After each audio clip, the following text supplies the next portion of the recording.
Hey y'all.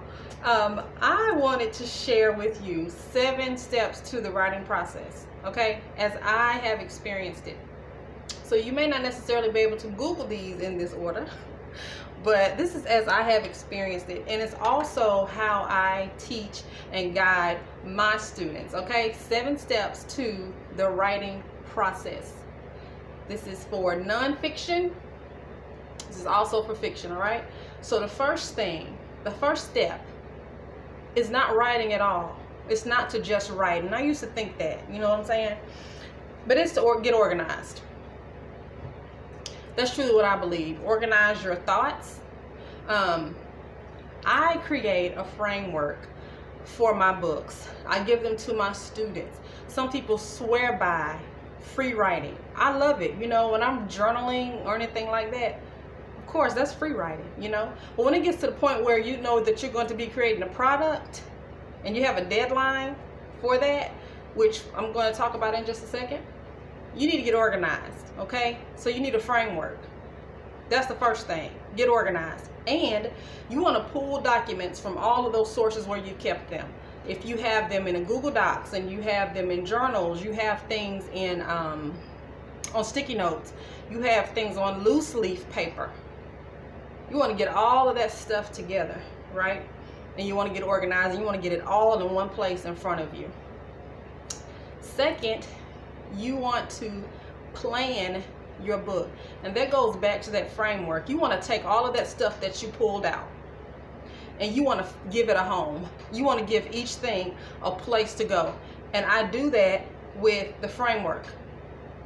You know what you want to talk about in what you want your main points to be. You know those things will be later turned into chapters. You know what you want to plug into chapter 1, 2, 3, 4, and 5. If that changes later, that's totally fine, because you have an opportunity to switch things around with your editing process, right? Your editing and revision process. So number 1, organize. Number 2, plan. Number 3, you want to set a page and a word count goal. I'm going to be honest with you. I am one of those avid readers.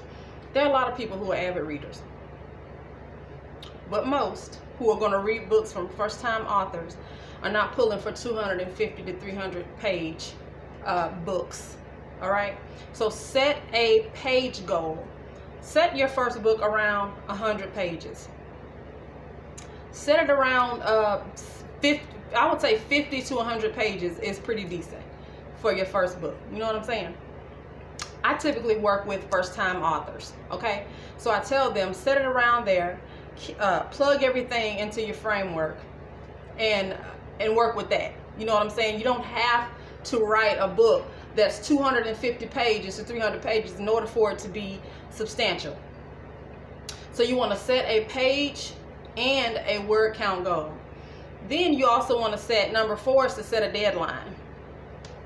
You don't want to be sit down to write a book. I'm telling you guys, this is not work. If it's worked for you after I share this, you let me know in the comments. Well, you just sit down and you just free write, or you just get to writing and somehow a book happens out of that. And I mean, when I say a book happens, I mean follow through, where you finish and you said, I think I'm done, and then you go into the editing process, and you typically need to set a deadline to have something to work toward. That's just how our human brains work. That's just how our minds work. If I know that there's a deadline, even if I'm the one that's in charge of that deadline, it's like I now have a responsibility or something that I'm holding myself to, okay? So make sure you set a deadline. That's number 4 for your writing project. That deadline needs to coincide with the number of pages that you want to produce. Number 5 is to plug into your accountability. That can be one person. That can be a small group coaching program, which is what I lead. That can be a one-on-one writing coach, one-on-one. You want to plug into some accountability. Somebody needs to know that you're doing this. You need somebody that you can check in with, that you've shared your goal with, that you've discussed your goals with, and they can hold you to that and be like, all right, you said you were coming out with this book. Where is it? You know, how's your book going? Somebody who can check in with you, you know what I'm saying? and have, I think I'm saying, you know what I'm saying, a little too much. But you need that accountability partner, okay? Or accountability small group. Number 6, then you want to write. Then you want to get into the writing, and you want to write like nobody's business, and you want to write like nobody's looking, because you know what? Nobody's looking. Don't write as if somebody's standing over your shoulder judging you. Just write. And stop judging your own self. Stop judging your own writing. Stop judging your own story or your expertise, or thinking you don't know enough about whatever it is you're sharing. Nobody knows everything, including you, okay? Including me. So just write. It's on your heart to do it. It's been on your mind to do it. You keep revisiting this. It keeps coming up, keeps resurfacing, so do it, okay? And this is what we like to call that draft, that first draft. It's been referred to as a vomit draft. And I know that's disgusting. That sounds disgusting. But that's what it is. You kind of just throw everything out there. You're not ready to, that's not going to be publishable, okay? So don't write. Yes, you need a goal, but don't write that book like you got to edit it as you go so that it's in the shape that it needs to be in for it to be published. This book is going to go through several phases. So make sure you get that first one out. Number 7, the final thing is to enlist a writing coach.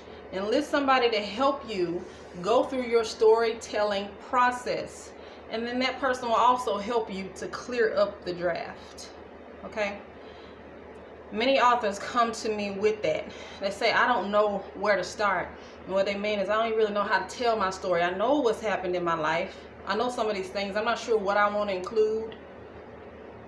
Another big question or big issue that a lot of people run into is something called defamation, where they don't know how to talk about people who were involved in their story or a painful place in their story. They don't really know how to share about that. And if you have a writing coach, we can help you with things like that. And we can help you to stay within the legal confines of talking about other people in your manuscript. So your job is to get started, okay? So I'm going to recap this for you. Get organized, plan, set a page and word count goal, set a deadline, okay? Set a deadline. I don't know when, I don't know what direction God gonna take me in. I don't know. If you said that he told you to write a book this year, you need to set a deadline. All things are to be done decent and in order, so you need a deadline. Okay.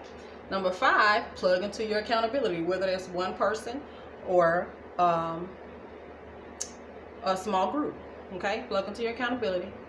Then you write, right? Write like nobody's looking. Write like nobody's business. This is your first draft. Do not judge it. And write without editing. Don't edit as you write, okay? And then the final thing is enlist the help of a writing coach to help you with your storytelling process. And they're also going to help you to clear up your draft, okay? All right, y'all, that's it for today. Let me know if this was helpful to you. I'll be going live a whole lot more. If there's a video you want me to do, post it in the comments, or you can DM me, all right? And I just might jump on here and do that. All right, y'all have a great evening. Bye-bye.